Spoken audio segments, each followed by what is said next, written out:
80. 80 was a reader, a writer, an artist. He loved this island of Tasmania. I remember having a party. I lived in Launceston, he lived down here in Hobart, and that's separated by a distance of about 200 kilometres. And we were having a Creatures of the Night party. He dressed as an elf, completely with red stockings and like a little red and green suit. And he picked up all these hitchhikers on the way, and he didn't explain himself to any of them, including a full pixie hat. Like, he was fun. He was never more alive than when he lived knowing death was walking beside him. He would marvel at the leaves on a tree and the way that the light played on them. Imagine if we all saw that every day. He was just so content to be.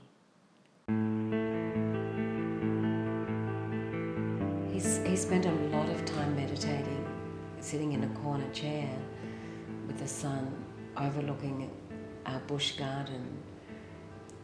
And his mouth was burnt from the radiotherapy, and really badly burnt. And he watched his body become distorted, especially after he had a neck operation. But as that was happening, he was becoming more beautiful. And one day he just looked at me and said, "Mez, now I get it. We are so much more than our bodies. You know, our body, our physicality is so tiny in comparison to who we really are." So there were many layers of letting go. But when he found out that the cancer had spread, and he consciously said, "I'm not going to have any other treatment. I'm going to meditate and I'm going to let go." He started to travel straight away.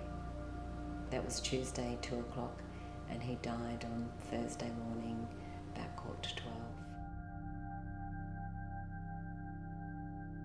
The only words I can use to describe it was that we watched a soul become enlightened over a course of 2 days.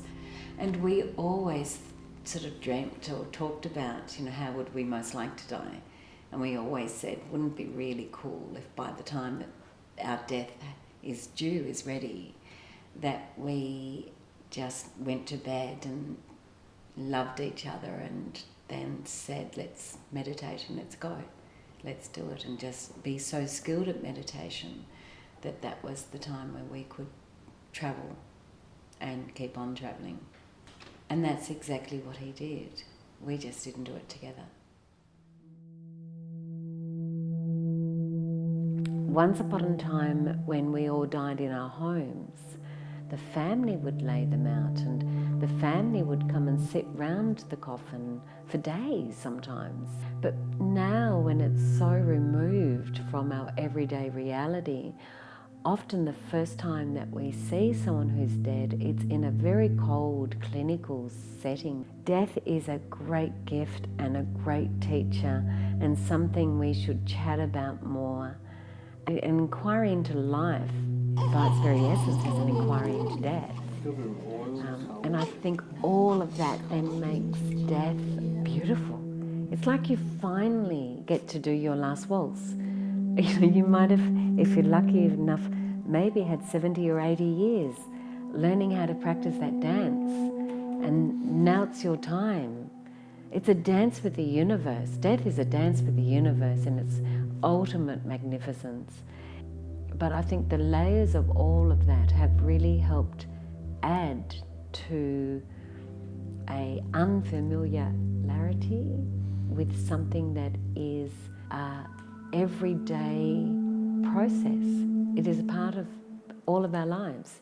Your death is already waiting for you somewhere, and mine is too. But we live as though that is not the truth.